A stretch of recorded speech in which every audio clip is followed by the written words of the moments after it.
Hello everyone. The topic for the day is business ratio and its application. Today we'll briefly expose you to the various ratios, various indicators, various metrics which gives us a definitive indication and definitive idea about how well, bad or ugly the business is going to be, and accordingly what rectifying uh, decisions that needs to be taken forward to, what decision that can reverse if the things are going bad, what decision can be amplified if things are going good. So what are the vital decisions that can help us to move forward through business ratio, through various key indicators or key metric asset? That is what we will be talking and discussing today. So the ratio analysis is basically something in numerator and something in denominators, and overall performance gives us an idea about where things are, which helps us in going forward with decision making. This is very important, that needs to be by all of us. So we'll talk about different types of accounting ratios. Now, what are the various? Primarily, this particular video, we are just focusing on the ratios. Mind you, the topics is business ratios, right? So we will be talking about the profitability of the performance ratios. So this tells me how good, bad, ugly the business is at the present moment. At any point of time, whenever you come and take out with the performance ratios, the profitability ratios, which tells you, gives you an idea where the business is going away or going moving forward for. Then is the liquidity ratio. This tells you about the provisions of cash, hard cash that is at your disposal. When I say your disposal, it is your business disposal to assess to any solvency requirement or anything that, any emergency or any exigency that happens. Do you have sufficient cash to fall back upon?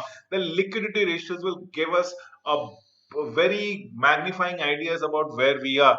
Then are the gearing ratios as to what are the debts that we are into, what loan needs to be serviced around, where we are indebted to, and that will tell us in the gearing ratios. Then comes the financial efficiency ratio. It helps us in understanding the efficiency or how, what is the financial health of an organization, what are the cash in hand, cash in reserve, what are my assets, what are my liabilities.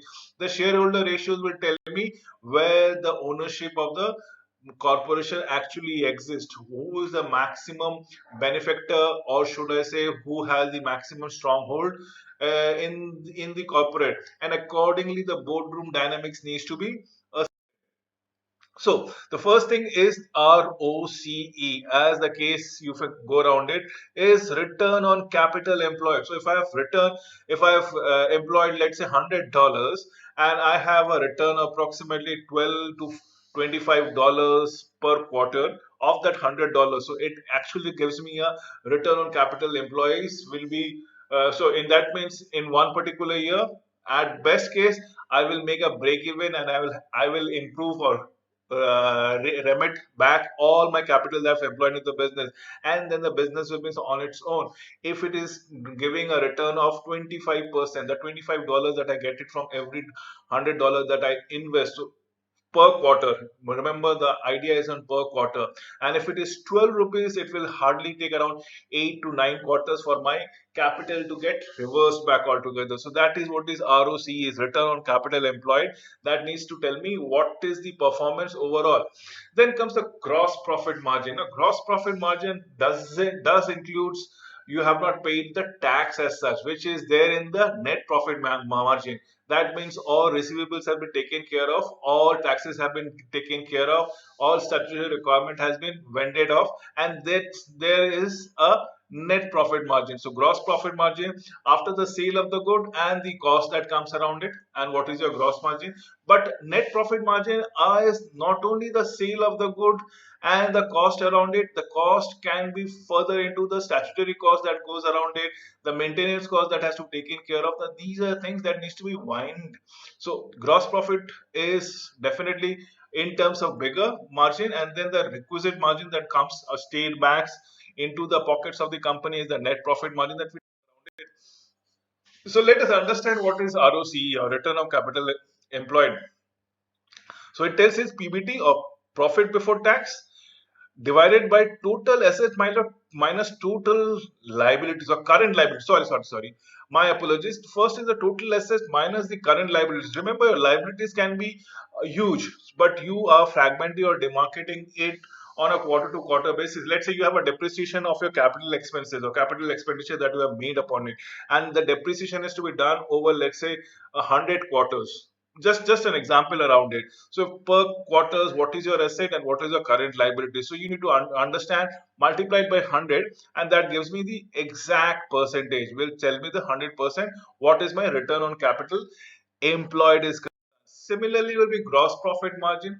The gross profit margin is just the gross profit minus, see, the revenue minus the cost is the gross profit and the sales revenue. So revenue minus the cost, the profit, gross profit minus the sales revenue into 100 will give me the exactly the GPM or the gross profit margin.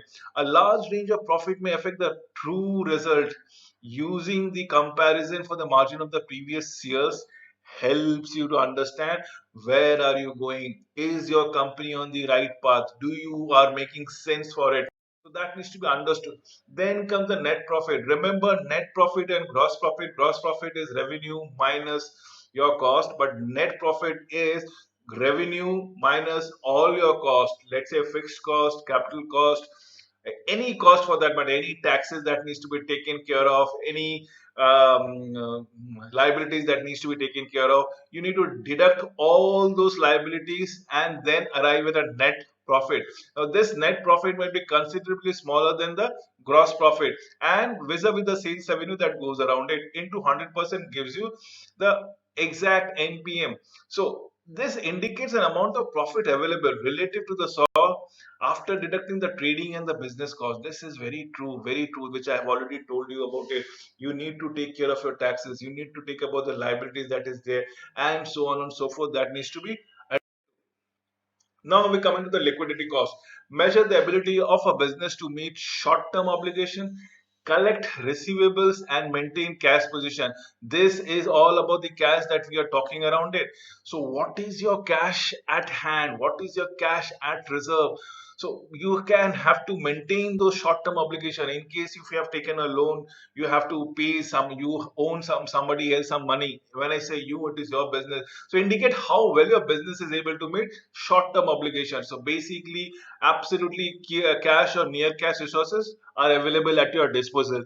So it is exactly money in your hand rather than money locked somewhere else, and that doesn't matter. So current ratio is always current assets versus divided by current liabilities. The rule of the thumb says that this ratio should be 2 is to 1, that which says it's a healthy organization. That means I should have twice the amount of asset than the amount of liabilities is there with me. If any skewing away with this rule, for example, 3 is to 1, very good, excellent, nothing can go wrong with it. 4 is to 1, but the other way around, if it is 1 is to 3, where the asset is 1 and liability is 3 times that you've taken, you are not in a very healthy position. The health of the organization is not pink. The health of the organization might go bankrupt in case any of the vendors or any of the promissory notes backfire. So that needs to be understood with current ratio. Let us stop with the gearing ratio. Gearing ratio is what? It is non-current liabilities. Remember, non-current liabilities, that is over a period of time. You might be looking at 6, 7, 8, 10, 15, 20 quarters altogether. But in your particular quarters, the non-current liabilities is total equity plus the non-current liability into 100 will gives me the gearing ratio. That is the capital that needs to be borrowed from the owners to man the scenario or have a smooth operation of the company. So it basically explains the financial risk of the business, particularly in a limited company. So it is basically, you will be talking about the businesses, what are the amount of money that the business is having vis-a-vis what of the amount of the money that the business have borrowed it from the other financial institution, which tells you about the gearing ratio. Very important and pertinent that needs to tell it to you. That the financial efficiency ratio is what we know about the debt collectors. Now, what is it? The total amount of money that is receivable vis-a-vis the total amount of revenue that have arranged over a 365 days. So it tells me the length of the time taken to recover the monies. That is very important. Tells me everything about how many days I will go to receive all my receivables. So benchmark customers are expected to settle the account within 30 days. No, this is standard, but it extends to 40. So certain companies extend the credit limit to 45 days, and then probably due to some exigencies, this might get defaulted time and again. So it is always prudent to ensure monies are received from customer prior to the payment, prior to any outstanding supplier invoices. So basically, if my money has been outstanding altogether to another vendor or another client of mine, and the client requests for another order, I will better recover my first money, the first order's money, and then supply the next goods that has been requested for. So you keep your accounts very healthy and give as per the agreement. If it is a 30, generally it is a 30 days credit that you given. Certain company might give a 50% extra credit in terms of another 15 odd days, so that is 45 days. But beyond that, no company actually extends the credit limit. Then comes the financial efficiency. What are the payable ratios? Similarly, if you owe some money to other of your clients, other of your businesses, other of your vendor, so trade payable, that means money need to be paid around it. It has to be credited from your debited from your account. So it shows trade payable divided by cost of sales into 365, the number of days time taken to pay monies to the supplier or your supply chain vendors altogether. So benchmark, it is expected again as 30 days or 45 days as the case might be of the receipt of the invoice. The moment you receive the invoice, please make a prompt payment. It is expected that the customer would pay a supplier of good purchased within 30 days of the receipt of the invoices. The once the bills has been generated, once you have received the bills, please make it a prompt payment should be done. So we have the shareholding ratios. What are they? They are EPS, earning per share, about your things, and the ROE, the return on equity, the amount of money that you have employed, and basically what is the return that you get as a shareholder, what are the dividends that you get. Per share that we talk around it, per share is a word that needs to be taken care of. This is overall equity, the overall capital employed by the company or. So, benefits of using a ratio analysis can assist in interpreting, evaluating the income statement, the statement of the financial position by reducing the amount of data contained in a workable amount that needs to be legible, that is followed by absolute every organization, the government recognize the legibility altogether, can make financial data more meaningful. This is anybody with a financial knowledge can decipher the knowledge. Even a non-financial person with a small logical applications of his or her mind can able to understand what the financial data are exactly speaking it out, help to determine the relative magnitude of financial quantities in the long run and the short run. So this is the benefit. Please understand, it is all about interpretation, it is all about the income statement, it is all about the financial position of the organization we are talking about it. So what does it? What else does it? Does it? It helps managers, the business analysts, to make effective decision about the firm's credit worthiness. Nowadays, even individual are applying for credit card, and the banks or the financial institution who's extending the credit facilities are looking at the financial worthiness of the individual. So why not in terms of corporate? Herein the loan or requested amount, the loaned amount is huge. So yes, we need to make a proper analysis. So it is the ratio analysis which tells the business analyst to take whether how much loan can be extended, what can be serviceable and what can be manageable. So can assist in predicting a potential business earning. Very true, very said. it tells with the historical data and the market environment. You just have to correlate it and you will come up with the strength. So can assist in seeing financial business strength? Definitely yes. And if you can see strength, please, you can also notice the weaknesses. So let us not beat a bush around it. We should be clear about both the positive and the negatives that the financial statement or the financial ratios actually explicitly shows you. So what are the limitations altogether? Comparing the ratio with the past trends and with the competitors may be inaccurate.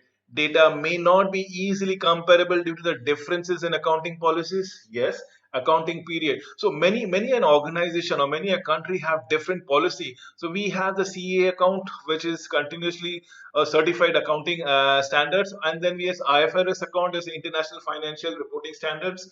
Then we have different accounting periods. Some of the countries have a period of January to December, and somebody has from April to March. Some other company might have from October to September. So that depends upon the financial or accounting ratios. It is based on the cost and definitely past trend. But definitely we do not predict anything about the future trend. Future trends are the decisions or assumption that you make based on your current or past data. So impact of inflation is very much reflected as many figures are taken into historical numbers and several. So there is a differences in approach among financial analysts how to treat a particular item, how to read a particular ratio, how to test a particular issue altogether, and not every perception is acrimonious. There might be some overlapping. Not everything is transparent. You this is left to your better understanding, a better sense. The ratio are as good or as bad as the underlying information is used to calculate them. Remember, there might be window dressing, which the management might say. Probably they might show the rental income as a part of the business income. They might show a huge amount of depreciations for a machinery as a reason for a loss or something like that. They want to write it off. Remember to interpret those things again. So before winding up, what do we do for the recommendation? Ratio analysis may be used to make recommendation for improvement, but will also depend on other factors such as inflation, external factors, changes in interest rate, management changes, business performances, state of the economy.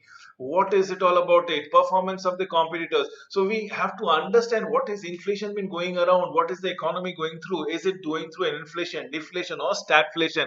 If things are the prices are rising, how does the company manipulates its position? Remember, prices are rising for everyone, not only for normal mortal beings like you and me, but also for the company, because they also might be utilizing a raw material as their resources. So external factors, the banking system, the financial system, what are the changes in the interest rate that goes around it? We have the top leadership change, often more often than not.